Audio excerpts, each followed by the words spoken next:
program that offers crucial and significant discussions that aim at influencing change and development in Tanzania, in Africa, and in the world at large.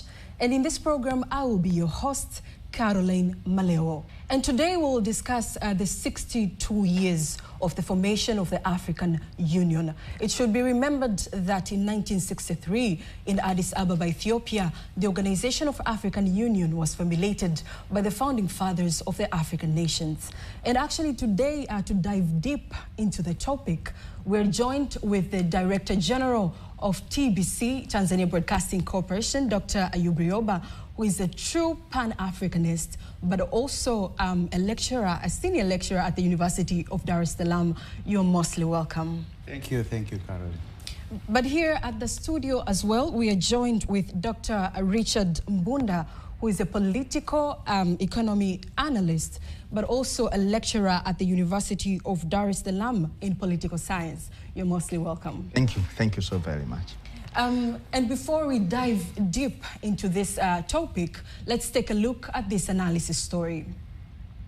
On May 25th, 1963, a powerful wind of unity swept across Africa, where 32 independent nations gathered in Addis Ababa, Ethiopia, to form the Organization of African Unity, the OAU. It wasn't just a summit. It was a vision, a dream of a continent free from the colonial rule, united in purpose and in full control of its own destiny.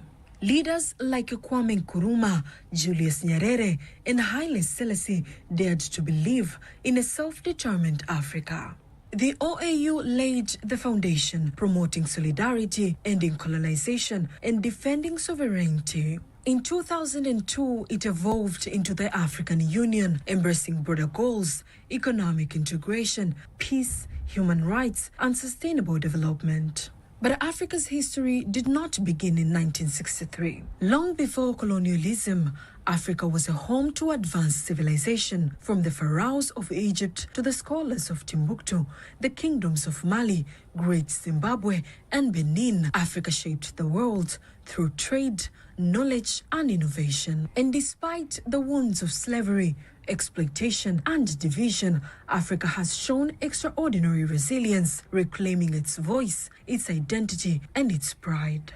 Today, we are a continent of promise, the youngest population in the world, rich in culture and abundant resources. But as we mark over 60 years since that historic summit, one question still echoes across the continent. Have we truly broken free? Are we as Africa financially independent, or do we still carry the burden of political freedom without economic power? Are we living in the true freedom and the true economic liberation that our founding fathers envisioned? Africa Day isn't just a celebration. It is a moment to reflect, to ask ourselves, where are we and where do we go from here? And now let's dive into the topic. When I was actually preparing to come and do this program, I had a question in mind, and I want you, audiences, and everyone, to ask yourself this question. After the 62 years of the formation of African Union, has Africa truly found itself or not yet? And now, before we dive deeper into this topic, I would like to come to you, Dr. Rioba. Can you first... Yeah, thank you, Carol. First of all, for welcoming me to your program. And I should actually clarify, I'm not here as Director General. I'm here as Ayub Rioba, the Pan-African enthusiast, as you rightly pointed out. So I'll put my DG-ship aside and discuss as an academician. 62 years of... First of all, we had Organization of African Unity, OAU, formed in 1963, as you said at the beginning, which transformed, of course, a few years ago into African Union. And at the beginning, we should point out, and this is very important, our forefathers, of course, they were split. Later, they were split. But at the beginning, African leaders focused on how we can have a unified Africa. And I remember even father of our nation, when Julius Kambarage Nyerere, told Kenyatta of Kenya he was ready to delay the independence of Tanganyika until Kenya and Uganda were also independent, so that we would actually gain independence together and form one country in the East African region, which of course never succeeded. And we had Kwame Nkrumah, who was the steward, the captain, who he was the most pragmatic human being you can ever think of. I mean, despite the differences that existed, despite the nuances by colonialists themselves, but Nkrumah believed strongly that we should decide on this, on the same date, 25th of May in 1963, that we should decide, we from today are the United States of Africa. Which practically, I mean, when you look at, of course it was a very good idea, but when you look at it from a practical point of view, you realize it would have been so difficult to be achieved, given the circumstances, the context, and the undercurrents that existed at the time. And one thing, my last point, one thing people don't normally discuss is the fact that when we were given independence, it did not mean that the colonial masters were actually giving up on Africa. You could only decide to be independent as the United States of Africa if our colonial masters had actually decided genuinely to let us go and be independent. They weren't. I mean, if you look at France, for example, and its colonies, 14 countries which signed a pact binding them to, the colonial master.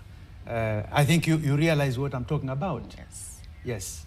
So on the part of Mwalimu Julius Kambarage Nyerere, he saw those undercurrents, nuances, and he thought the best approach would probably be, a more realistic approach would probably be to begin regional, integration and unity, as he had envisaged actually Uganda, Kenya, and Tanzania gaining independence together. And it is not surprising, therefore, that Nyerere's view is the only view that has been successful. We not only have the union of Tanganyika and Zanzibar, but we also have this integration, East Africa, Western Africa, Southern Africa, etc. Okay, thank you so much, Dr. Rioba. You have actually explained it so well. Now, coming to Dr. Mbunda, can you tell us where the goals for the formation of the Organization of African Union met? Can we stand and say that the goals for the formation of the OAU have been actually met? Let me start with the OAU, Organization of African Unity. Of course, the OAU was preoccupied with liberating Africa, political liberation. We wanted political independence, because in the 1960s is when majority of the African countries got their independence. But there were countries that, were still, struggling to see the day, to see the light in terms of independence, such as the Portuguese colonies in the South African region. We have, for example, Mozambique, we have Angola, in Western Africa, we have Cape Verde, Guinea-Bissau. The Portuguese colonial administration did not want to relinquish power, basically. So the African, OAU had, to use force to help those countries to get political independence.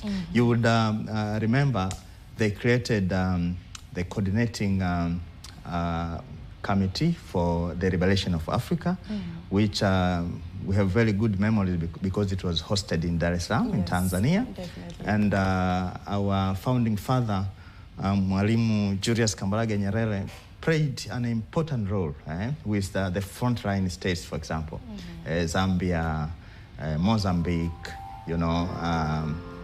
to try and liberate the African countries. And of course, the countries could be mentioned here.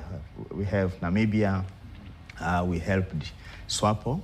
In Zimbabwe, we helped ZANU, and in South Africa, of course, we helped ANC.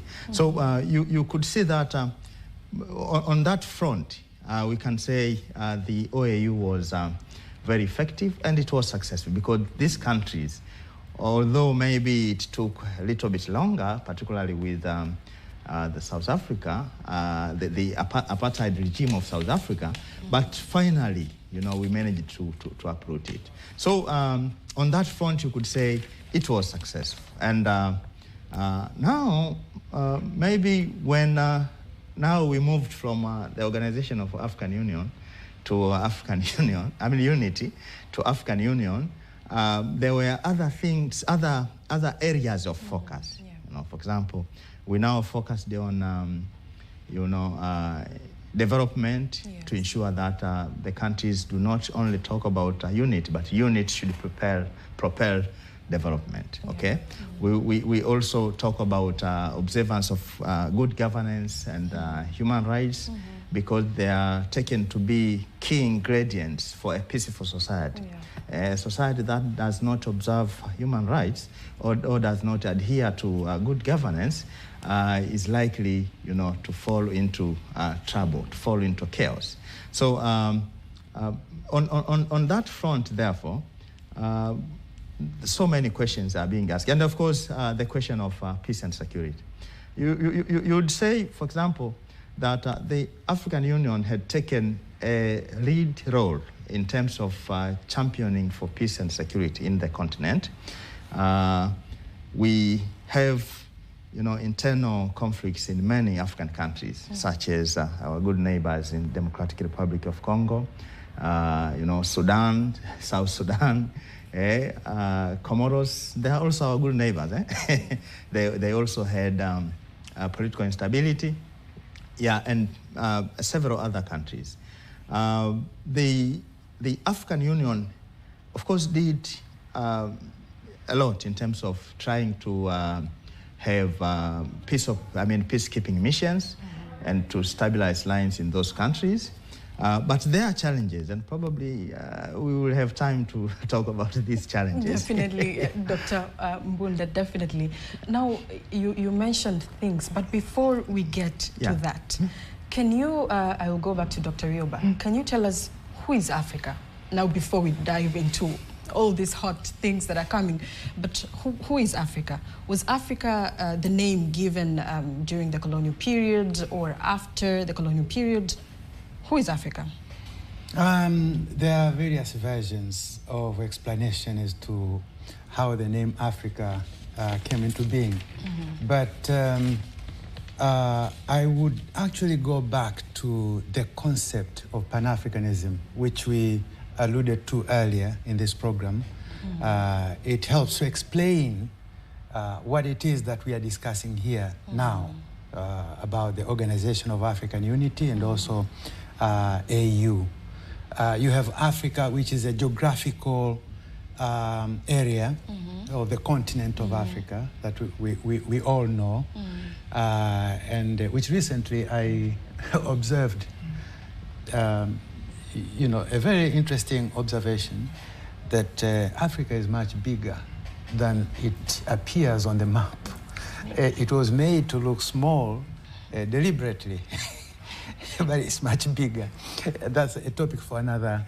I remember in the 19th century, or to be specific, the year 1980-something, 89, we had this movement actually simmering, and it was simmering outside of Africa. It started in the Americas, which means South America and also America, where black people, trying to trace back their history, thought that, I think we need to do something about Africa. Because why is it that we are the only people? We are the only people who are subjugated. We are the only people who are segregated. We are the only people who are oppressed. We are the only people who don't even have a territory we can call our own. And therefore, it led to another major conference that took place in Manchester, in the UK, United Kingdom, where, black people from all over the world gathered and to discuss the fate of black people around the world. I mean, those on the continent and those outside the continent. So I think, to me, if we discuss what is Africa, to me, it doesn't matter where the name came from, but rather the common challenges that we are facing as Africans. And I don't know whether you wanted me to proceed or just to respond to that. Yes, to that, and I can ask you, maybe you can add. You explained about the common challenges, but yes. I'm sure there are unique things about Africa. Can you explain how unique is our continent, and are the Africans themselves proud of their culture, of their continent? Can Africans really say that we are proud of our continent, or they glorify other continents more than their own? That's a very important question, Carol. But to answer that question, you have to go back to history. And people normally tend to say, colonialism was long ago, forget about it. We're no longer colonized. So if someone who does not go back to history will never understand the context we are in today. What colonialism did is that it destroyed the African. Colonialism, it came with the missionaries. You know, you had explorers first, and then came the missionaries, and then the colonial administrators. What they did was to actually undo what the African was. You know, to undo the African in many ways. I don't want to delve into, you know, the bringing in of a new religion, but rather look at things like names. We were told to drop our names because maybe our names never sounded like names for human beings. Maybe they sounded like names for plants or animals. And why should I drop my name, Mwakifulefule, to be called Matthew or to be called somebody else? You know, that by itself, people may think, no, that's just a simple thing, it's just a name, but why should we? Secondly, we are here today. Of course, we are using English. There's no problem with any language. I love languages because they are tools of communication. But the problem is, look at Africans. Why are we called Anglophones, Lusophones, Francophone? Really? And I've never even heard Swahiliphone, because Swahili is not considered to be a language. And so we were changed completely. There is this mental illness that we are still afflicted with even today. And that's why someone who appears more European is considered more developed. And when I say that, it means even complexion, or even the hair, or even the way they speak, the Western languages.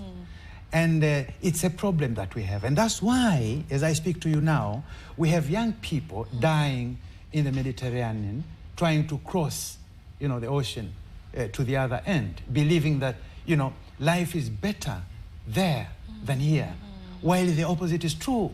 Recently, I saw one guy. I don't normally like to refer to people using their color of the skin, but this guy is a white man. And he's telling Africans that you guys, you have the best life wherever you are in Africa. Here, people are suffering. So it was a clip on the internet. Now, for anyone who considers Africa a poor continent or a place where they shouldn't be, those are people still suffering from the illness I talked about, which was imprinted in them during colonial times. But you should also remember, and I keep telling people about this because I did research on this in 1997. We've had Western media in the West. Well, they're highly professional. If you look at them, they prepare content in very professional way. But we have a theory called agenda setting and another one called framing. Through framing and through agenda setting, They have defined the African in a way that the African has believed that the way they are defined is the way they are. For example, Africans call themselves poor. You know, we are poor countries. Are we poor? There's a lot of evidence today to suggest that Africans are not poor. Definitely. I mean, the continent itself, the richest continent in the world. Definitely. And therefore, the Africans, what do you mean by poverty? For example, let me give you another example. These are issues we never discuss. Somebody says, the Africans who live under $1 a day. Now, under $1 a day is a concept. It's a Western concept. You know, manufactured, created by economists to explain something, but it doesn't apply in our context. Because first of all, we don't use dollars in the village. I grew up in the village and I only came to see $1 when I was 20-something years traveling to, you know, outside the country. That's when I saw $1. And therefore, in the village where they say we live under $1 a day, mind you, we have chicken, we have a small farm there, we have tomatoes, we have onions, we have milk there, you know, from our cows, the cows that we keep. And we have our land. It's not actually someone else's land, it's our land. And we have our house, we don't pay rent. But because it's our house, we can't pay rent. Definitely, Dr. So that's why I'm saying there are these concepts that we've been forced to live with, which do not necessarily reflect who we are. And therefore, Africans should be very happy, should regard themselves lucky to be on this continent, despite that ugly history. Yes. Thank you so much, Dr. Yoba. Now coming to Dr. Mbunda. Dr. Yoba has explained the good things of our continent, and we all attest to that, that Africa is rich in natural resources, in culture, and in everything. But the question comes, why is our continent having conflicts? In places with resources, we have so much conflicts. It's like the Africans themselves are not benefiting from the resources that we're having. Can you explain that? Well, let me add a little bit to what Dr. Yoba actually has very beautifully presented. You know, there's this concept of brainwashing. We are being brainwashed to think that we are not, you know, able to be captains of our own ship, see? And that has been there, I think, since time immemorial. He hinted about the map, the world map, that is, you know, projecting Africa as a continent that is like more or less similar to India. Greenland looks to be bigger, probably than Africa. But actually, in the actual size, Greenland can fit into the size of Africa 14 times, you know. The US, Western Europe, and even India can fit into the African continent, and there will still be space, you see. So basically, I try to look at it a little bit. Basically, that projection started in the 16th century. So you can imagine, from the 16th century, that's why we've carried it forward. And there are other ways in which Africa could be projected, but I'm just wondering, probably we don't take, you know, the trouble as Africans, you know, to try and question the map to ensure that it has, you know, the projections are accurate in terms of the size. So that's one kind of brainwashing that we basically see. It also it also applies to, you know, in terms of the wealth, the natural wealth. There's this report that I think, especially those with an Afrocentric view of the world, should read. It was a research report that was prepared by Global Justice Now and Jubilee Date Campaign. Jubilee Date Campaign, they are based in Uganda. And the name, I mean, the title of the report is the Honest Accounts Report. Okay? And basically, this was published in 2017. And they just focused on 2015, data for 2015. They're saying, for example, that first of all, the Africa's natural wealth is approximately 30% of the world's wealth, natural wealth. You see? which is huge. You know, if you take the whole world, 30% of the natural wealth is actually in Africa. And if you see, I mean, if you look at it in the context of economic warfare, basically multinational corporations and these imperialist countries will never leave us alone. We have minerals, you know, we have, you know, forests, water, you know, land, everything. It is the wealth that we are talking about. That's why in DRC, and of course coming to your question, in DRC, and we had, you know, a very hot discussion recently about why is there, you know, perpetuation of war in DRC. And you note that there are basically imperialist interests in DRC, you know. There was a report by Al Jazeera, of course, they reported that there are, for example, mobile phone companies that are benefiting from, you know, the important minerals that are used in the mobile phone industry. And these are actually, you know, indirectly, basically, you know, I mean, like pushing people to continue fighting so that they can, you know, exploit those resources. So it is clear, because of the natural wealth that we have and the imperialist interest that is clear, you know, that's why there are these conflicts. And in some cases, they are very strategic, because sometimes they use the Africans, you know, because they can gain a token from the conflicts, so that they can continue with these conflicts. It is very clear in DRC, and of course there was a UN report in early 2000. But also, even amongst ourselves, there is also betrayal. In African countries, there is also betrayal.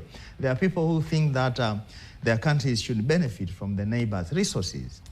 Yeah, the UN report, for example, mentioned Uganda, Rwanda, and because it is a public report, that's why I can, you know, mention it openly.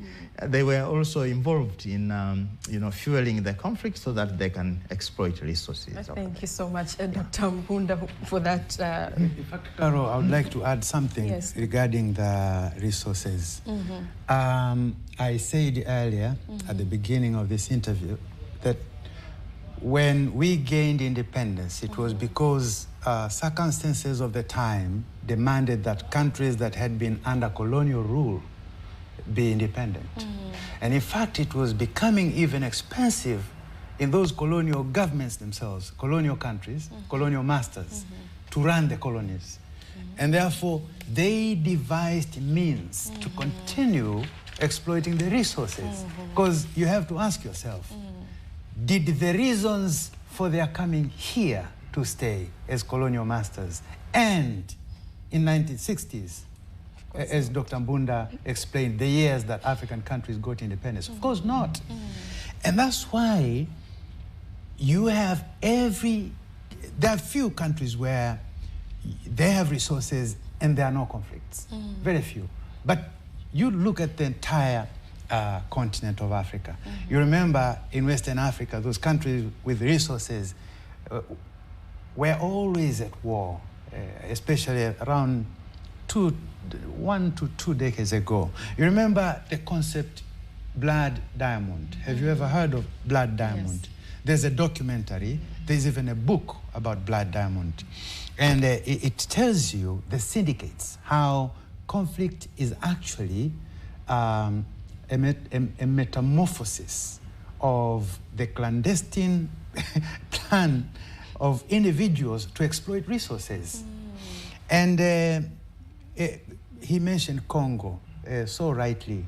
Congo has 138, the last time I checked, 138 groups, armed groups, fighting. And you have a huge chunk of Congo that is under, you know, armed conflict. And you wonder, or you ask yourself, why? Who sustains those groups to continue fighting? But again, I'll take you back to history. In 1960, when the country of Congo gained independence, Lumumba, the first democratically elected president of Congo, was assassinated. Yeah. Within 3 months, he was assassinated. And now, the reasons for his assassination are no longer classified. Books have been written explaining vividly how the countries, colonial countries, including the US, were involved in the killing of Lumumba. A democratically elected leader in the Congo was murdered. And yet, the same countries have the audacity to come and tell Africans that you are not democratic enough. You don't observe human rights. And I think that's an indication that they still look at Africans as things, not human beings, as things. Because if you respect somebody, you would never actually do that.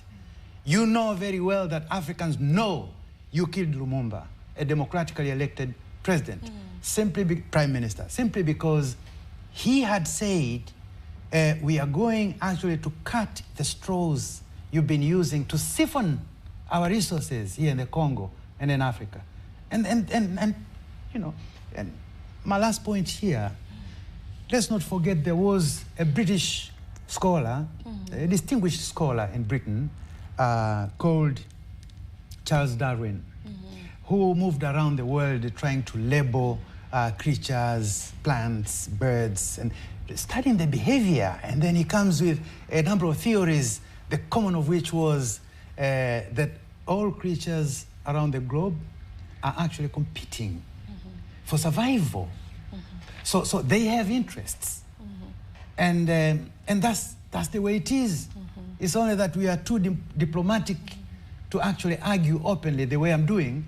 But I don't think we have uncles who are out there trying to help us, you know, be successful as they are. This world is a jungle, like you would be in Serengeti. A lion trying to help a gazelle cross a river. I think so. I think this is what we have to bear in mind, that conflicts in Africa will continue as long as those who are benefiting, and he vividly pointed out the beneficiaries, conflicts in Africa will continue unless we do things differently. And ask yourself, why is it that we have AU and we are discussing 62 years of African unity? Why was it that Lumumba was killed in 1960? Well, we did not do anything about it. Probably we became coward, timid. And then, 5 decades later, they killed Gaddafi. Well, you may say Gaddafi was a dictator, blah, blah, blah. The same things that we are told, because they believe we don't have brains, we are things. And since they killed Gaddafi, today, where is Libya? Did they bring democracy to Libya? No. Or is that a picture they are giving us of what democracy is all about from their own perspective? So these are issues. Thank you so much, Dr. Ryoba. I am curious to also ask on what you were just explaining. We had President Samia Suluhu Hassan during the launch of the foreign policy that she made it clear that our democracy is being, like foreign countries are intervening in our country with what was going on. Can you tell us why is it now that the African countries are going back to the foreign countries to settle the disputes? If you take into account maybe the conflict that was going on in Congo, it was African countries tried to settle it, but it went actually it went to be solved again by going to the foreign countries. And why is African countries picking sides, like you saw President Traore going to Russia? I will tell you something about, and you rightly mentioned Congo is a country I love. They are our neighbors. We have very strong relations with Congo, which is so natural. I mean, that's why one of the first routes Air Tanzania had when it started, it restarted, was Lubumbashi, for example. And now it goes to Kinshasa. And we have many other, positive plans between our two countries. But I was somehow, a few years ago, I think about a decade, I was not comfortable when I saw that conflicting parties within Congo had to go to Brussels to do mediation. Of all the places, why go to King Leopold II's capital, Brussels, to discuss your peace? King Leopold killed more than, the estimates between 15, 20, and some even have more people were killed. When he reigned, he owned Congo, exploiting rubber, exploiting ivory, exploiting resources for the years that he stayed there before his country took over. So why should you go back there while those people still have the same interest they had? And by the way, I'm not even trying to denigrate any country, but I'm stating facts. You go to the internet, Google today, 1958, there were kids, African kids. There's a very famous girl in a cage in Brussels. African kids, and you had these Europeans surrounding her and some trying even to touch to find out whether this thing is also human. So I'm stating facts, saying that I think it's high time you saw our president has played a very important role in trying to mediate. I mean, that's her philosophy, and that's why she came up with 4R. And by the way, let me commend President Samia and her party, CCM, for a very Pan-Africanist manifesto. To be honest, I've seen manifestos of political parties, but to be honest, if this is to be implemented well, it will be one of the best manifestos we have ever had. It's quite Pan-Africanist. Now, how it is Pan-Africanist, maybe we should arrange for another program. Definitely. To discuss the manifesto. Yes. But today, suffices to say, it's important that we Africans understand that if we are not careful, our President Samia stated clearly that we've been peaceful, but we know why we are peaceful. So why should we allow other people from wherever they are? We know there are people who normally operate covertly. You will not see them. But there are those who want to display openly their plans to disrupt our peace. I think it's something we need to keep with all the resources and with all the resolve we have as a country. It's not easy to be this peaceful for all these years, and that's why we've been able to achieve some things that many countries are still grappling with. For example, we are not tribalistic in Tanzania. I mean, is it easy to achieve that? No. You can have all the infrastructure, the biggest economy, but how do you create a country, one nation? People do not regard each other on the basis of their race or the basis of their tribes or basis of their religion. Tanzania is a very unique country. Now, thank you so much, Dr. Ryoba. Maybe the other part of the question that I asked, I can ask Dr. Boda to finish it. Why are we picking sides? Why are the African countries picking sides? We saw President Ramaphosa going to President Trump. We saw President Traore going to Russia. Why are we picking sides? Maybe I was supposed to answer that part, and I don't know how I left it. I think I was excited about the role Tanzania has played when it comes to mediation. We have moral authority to mediate in other places because we live, that peace that we would like to see other countries enjoy. Now, when it comes to the issue of taking sides, I don't know how to put this, but Mbunda will probably put it in a context of political science and geopolitics. We all know that we know the history. We know the history between, the West and East, and we know something called the Cold War. I don't know whether you know, Carol, you might be a Gen Z, so Cold War was a time when there was a war that you couldn't see going on between the West and the East. Okay. And it has always continued to be like that. You know, in geopolitical contest, and I talked about interests. Countries have interests, and they're always pursuing their interests. For example, you have Russia thinking, I think Europe is not serious. We agreed that we should not extend beyond these countries. And now they're actually luring Ukraine into, or they're pulling rather, Ukraine into the EU, into NATO. But this is not what we agreed. Yeah. And to Russia, that is crossing a red line.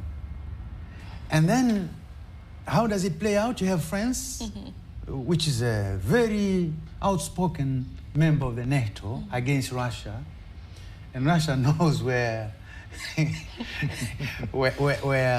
if you hit, it will hurt France the most.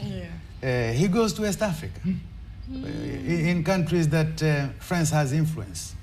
And we see what's going on. I mean, this is obvious. It's not something that is secretive. It's something obvious. So it's all geopolitical games. But the important thing is, we also, as Africans, have to look for our own interests. I remember there's a time when we had non-aligned movement. Yeah. We were members of non-alignment. We never wanted to be pro-West or pro-East. We wanted to be pro-ourselves, but relate to anyone who was ready to meet our interests. So I think this is what I think of Africa today, that if we are not careful, we are going to be again at the center of context. Not necessarily that somebody loves us so much, no, but because somebody is trying to, pursue their own interests, sometimes using you. So it's important that Africa reaches a point where we can actually, pursue our own interests with whoever is trying to pursue theirs, to make sure that we are not shortchanged as it has been in the past. Yeah. Thank you so much, Dr. Yoba.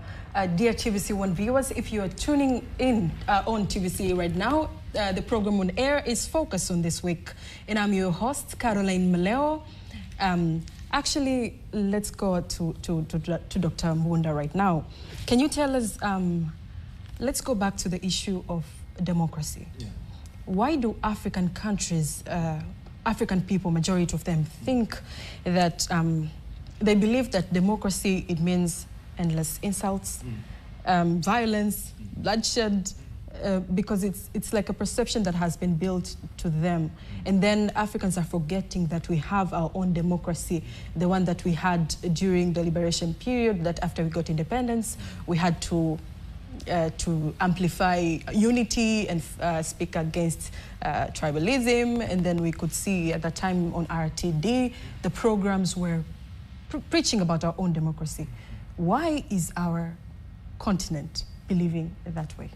Now, I think the most important thing to note here is that democracy goes with what we call a political culture, okay? So it depends on how, you try to craft the democratic principles. Are you crafting them by borrowing, wholly, as it is? Because here, there's a debate basically about Western democracy versus African democracy, Of course, scholars are disputing African democracy because they think that it is, created to justify, dictatorship, and undemocratic practices that are being, held by African rulers. But I think there's a point in trying to... Dr. Mbunda, let me engage you there. Yeah. And I think this is where it comes, it comes really, really nice. Some scholars, and I know these should be Western scholars, who think, because this thing has been labeled African democracy, they want to associate African democracy with something nasty, with something backward, with something brutal, with something savage. But how do you call somebody who chooses to kill a young man, 34 years old, I think he was, Patrice Lumumba, Yeah. democratically elected by his own people and using not African democracy, but using Western form of democracy, elections. You kill him. How do you refer to somebody who comes and bombs and get somebody like Gaddafi killed? Gaddafi, who held Africa so high. I mean, Gaddafi wanted to see the best happening for Africa. How do you refer to such a person? And former President Obama recently remarked that he was, one of the things he regrets is the fact that he oversaw an operation that actually ended up with the murder of Gaddafi. I mean, how do you call such people? I mean, why should we believe that they are not dictators? I mean, someone who comes and kills a democratically elected president, is that not a dictator? But why is it that when it is directed, you know, when it has something to do with Africa, even thieves, you know, thieves who steal in broad daylight can actually come and say, you don't steal. But we see them stealing every day. So I think this is a discussion we need to have in Africa, a discussion which we have not had. I mean, we know Ambassador Chiombori. This Iron Lady of Africa has been preaching and preaching and talking, giving facts about this tilted, notion, and about how we have been labeled. I think we discussed this somewhere. That we've been. You used a very correct concept, the way we've been brainwashed to think of ourselves. You know, someone calls you poor until you yourself starts believing that you are poor. Somebody calls you a dictator until you start, let me give you just one line.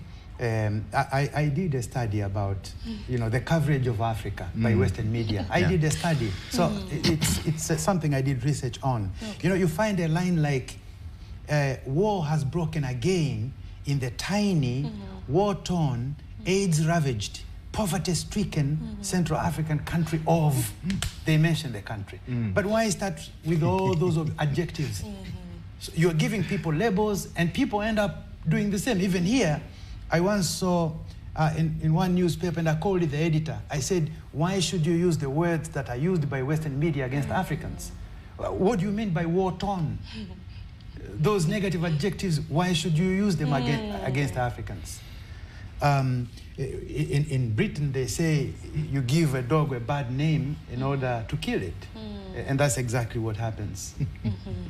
So basically, what I was saying is that, of course, the champions of African democracy, we can start with Mwalimu Nyerere. If you revisit, one of his volumes, I think it is Freedom and Unity, something like that. There's a speech on African democracy where he is presenting his case that in Africa, particularly we are talking about pre-colonial African societies, they used to, if there's a matter, a difficult issue has cropped up, they would sit, whether it is under a tree, and discuss until they reach a consensus, okay? And of course, many things are observed during the discussion, dignity of the people, because African society, they cared about each other, you see? And of course, respect, because there is, age gap between the groups. We have the elders who were very much respected. We have, young people. So there must be respect when, they engage in the discussion. And if they don't agree, if they don't reach a consensus, they will come back to discuss until they reach a consensus. Now, if you look at that one, that type of democracy, which is African democracy, which unfortunately, as we said, we probably don't emphasize it too much because of the nature of the scholarship. You get funds to study democracy, and you are given, the framework, the Western framework. Absolutely. To use it in the study. Yes. You see. So the difference between the African democracy as it is presented, and I encourage people to go and read about African democracy, as it is presented by Mwalimu, but also there was, I think, a speech from President Museveni of Uganda, and several other scholars. I remember one professor from Carleton University actually wrote an article about African democracy, very elaborate, you see. So I encourage people to go read. Now, the difference with the Western democracy that, unfortunately, as I said, we have taken it as it is that it encourages competition. And you know, sometimes competition even without dignity, even without respect.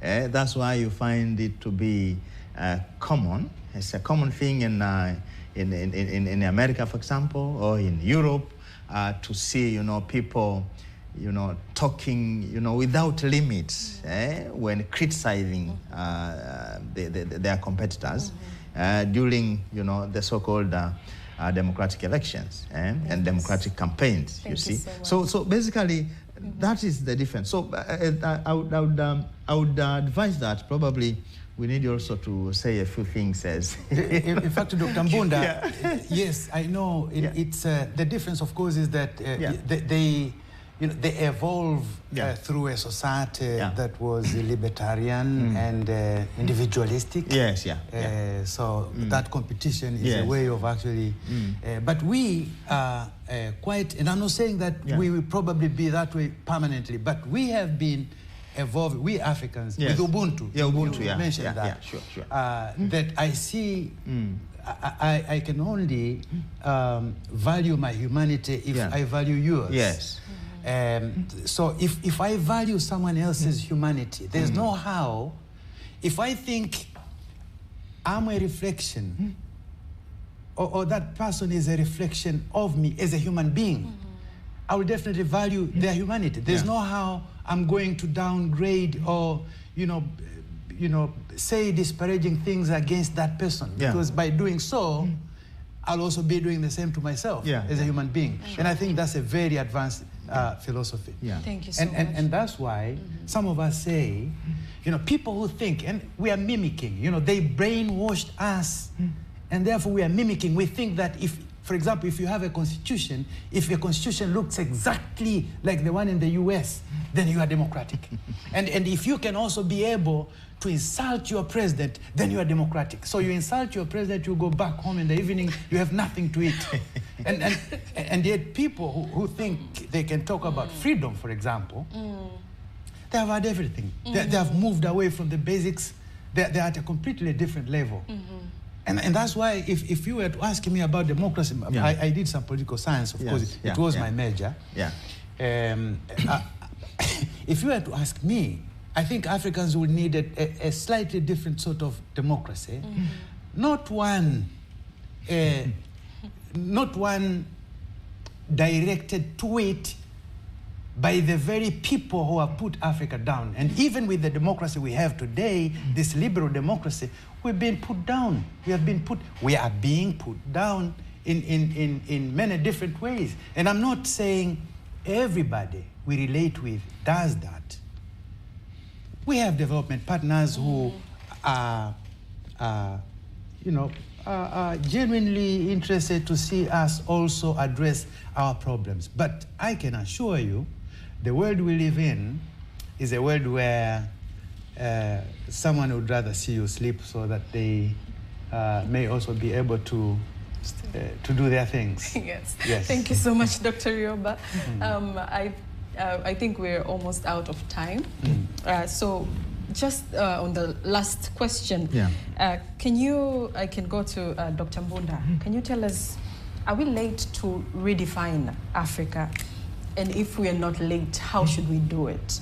And also, when you're explaining, can you also tell us, how do we come out of neo-colonialism? Shortly. Well, neo-colonialism is the word. And let me very briefly remind you and the viewers that Mwalimu Julius Kambarage Nyerere, who I think is an idol to many of us, actually declared 3 wars in this country.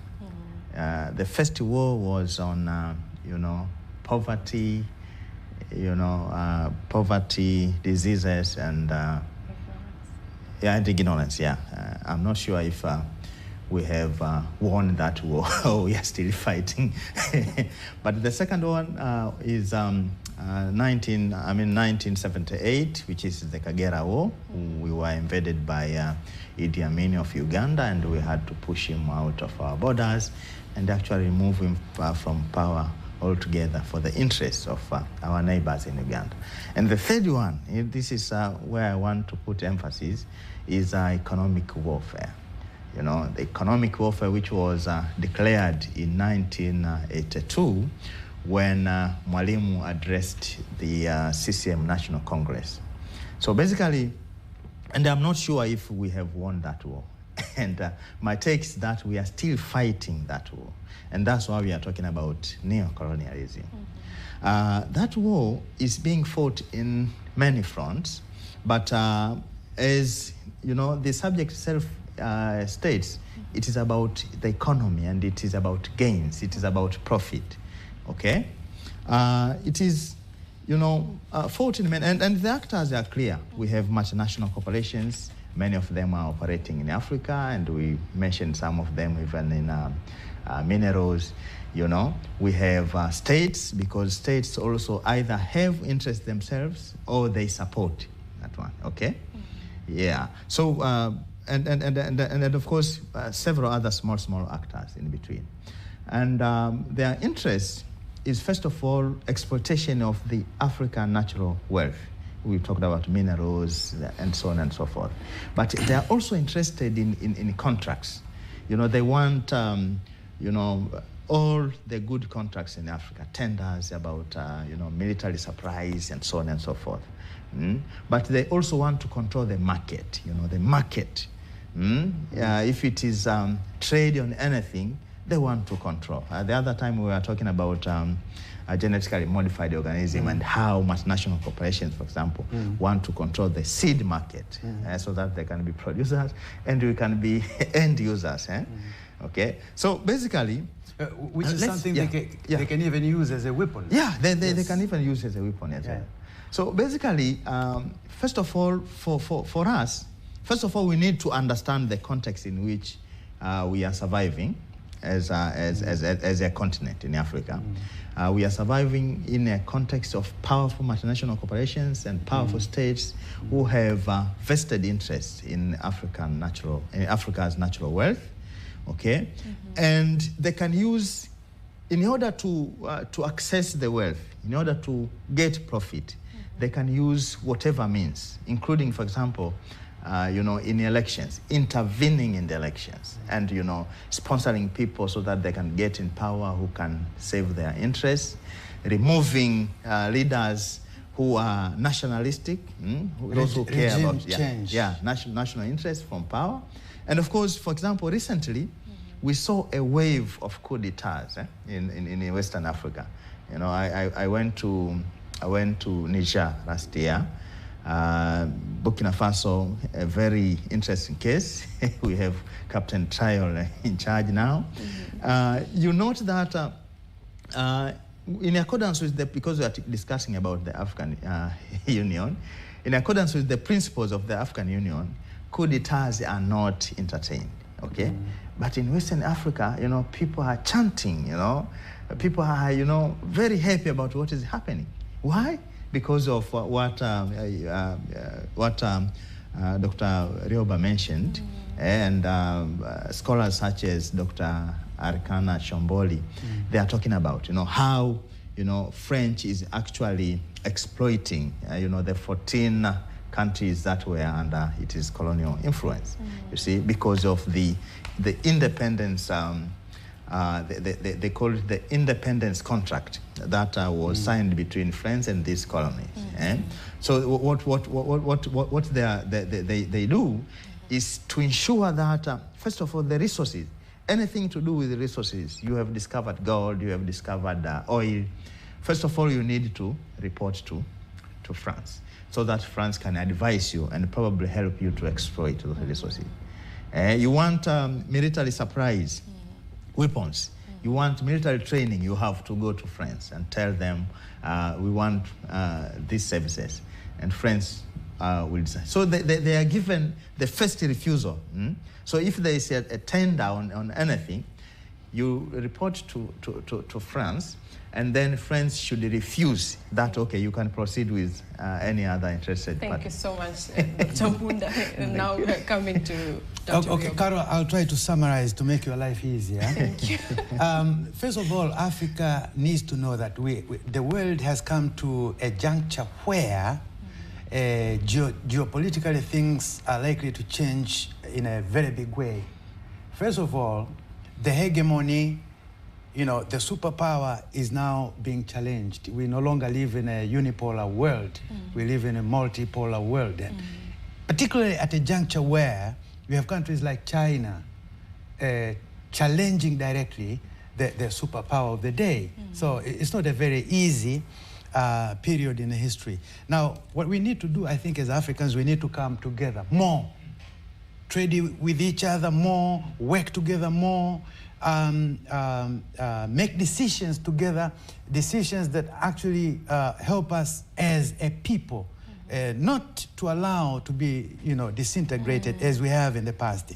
Secondly, economically, he mentioned, we should process our own raw material. We shouldn't continue to export raw materials. And one of the things I was excited about CCM's manifesto this year is the emphasis they have put on that. Very important. But the other issue is that we should redefine our educational system. We are probably happy with this colonial educational system that we have, which could be actually creating us good servants of their system, a system they created to help them, right? Yeah. So we have to redefine our education to make sure that we have an education system that responds to our needs as Africans. But we also need to use our talent more. Our talents are scattered. You study every country in the world which did well, which transformed itself. They normally mention various countries. No country did that without providing the opportunity, having inclusive policies and providing the opportunity for your best, your talents to actually do something about transforming your society. That is very important. My last point, and this is important. I know we have Africa Free Trade Area. Yeah. One of the things that I will never be able to understand as long as I live is the fact that I want to go to Africa, I have to, stay at the border, or I have to go to ask for a visa to go to another country in Africa. But the funniest thing, recently I was going outside Africa, and I was with a colleague. He was going to Morocco. So we left together, Tanzania.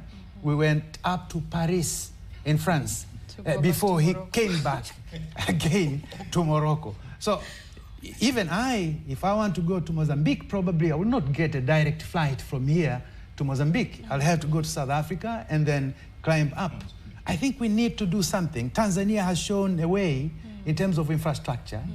And this is something which it was one of the goals of the OAU, to have infrastructure that could facilitate movement of people across the continent. And I think this would actually help us greatly in terms of interactions, businesses, but also getting to know one another, getting to understand each other.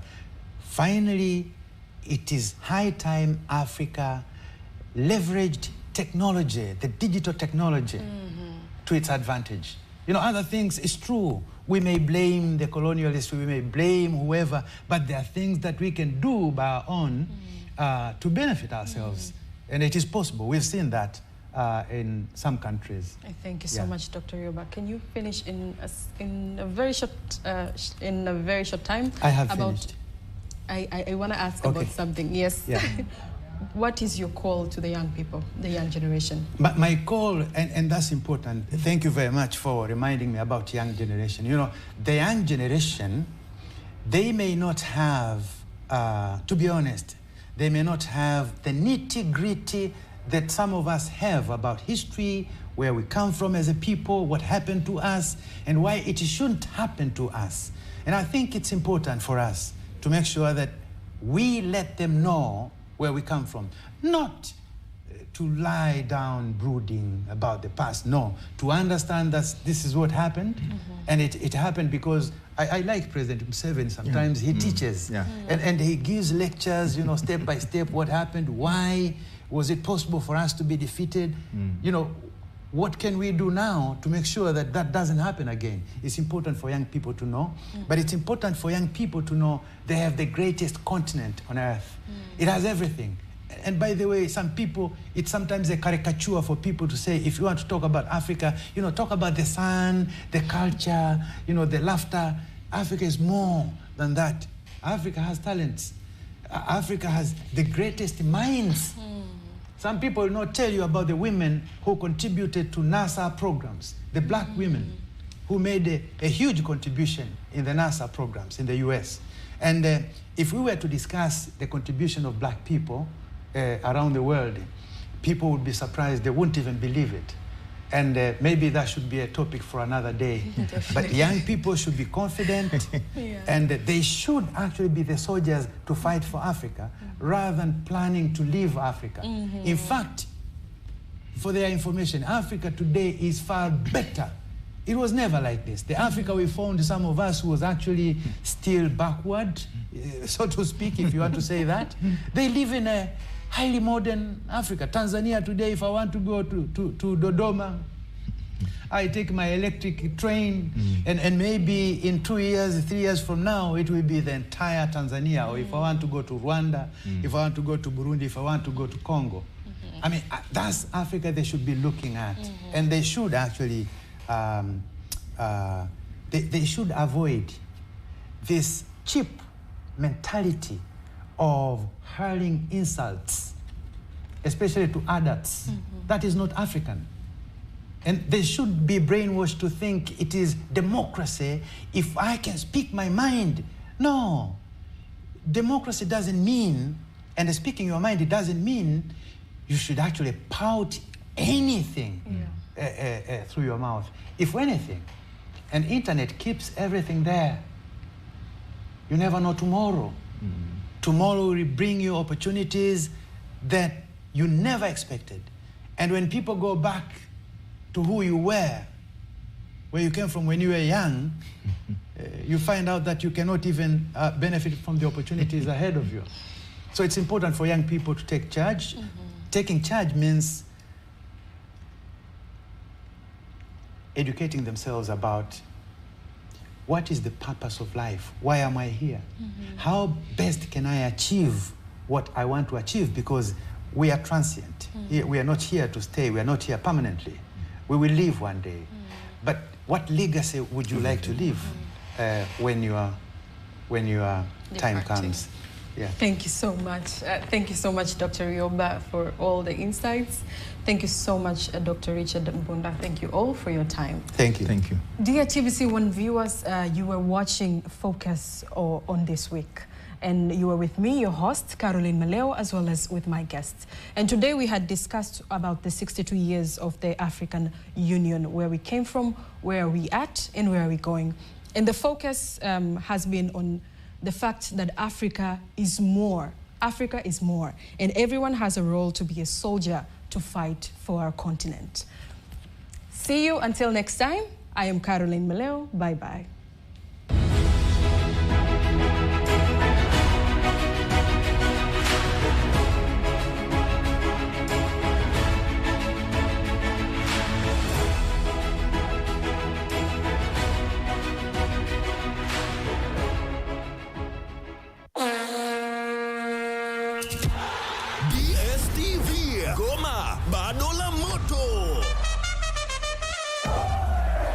Baada ya kushuhudia ubabe wa fainali za EPL, UEFA Champions League, Europa na michuano ya CAF, sasa upepo unahamia FIFA Club World Cup, yani mbungi halipoi. Timu 32, mechi 63, siku 29 za moto, zote live kwenye DStv.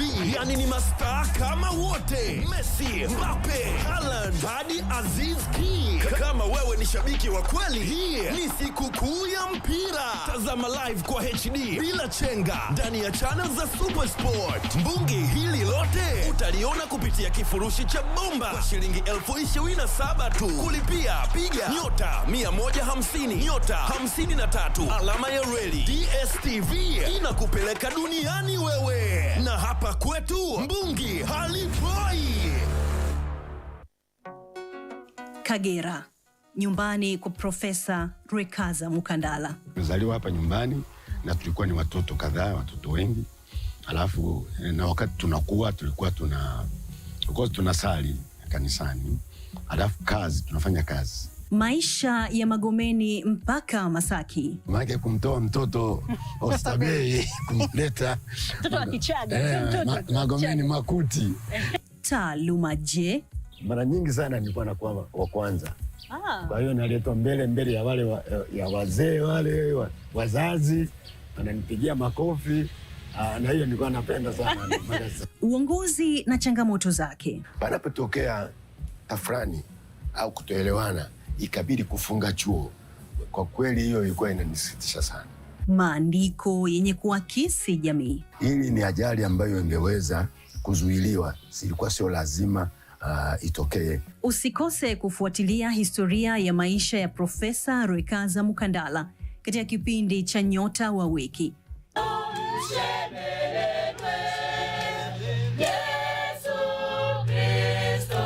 Ni kila Jumapili saa 10:30 jioni. Katika kipindi cha Mizani wiki hii tutakuwa na Daktari Hilda Brandishayo, mtaalamu wa uchumi, Hamad Rashid Mohamed, mwenyekiti mstaafu wa chama cha Alliance for Democratic Change ADC Taifa, na Fahami Masawil, mtaalamu wa uchumi, tukizungumzia bajeti kuu ya serikali ya mwaka 2025-2026 na falsafa yake ya kazi iendelee. Usikose kufuatilia kipindi hiki kitakachokujia mbashara.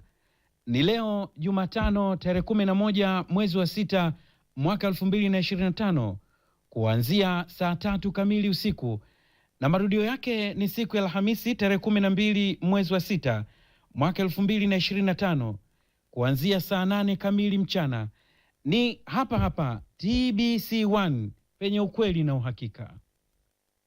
Unaangalia TBC1, ukweli na uhakika.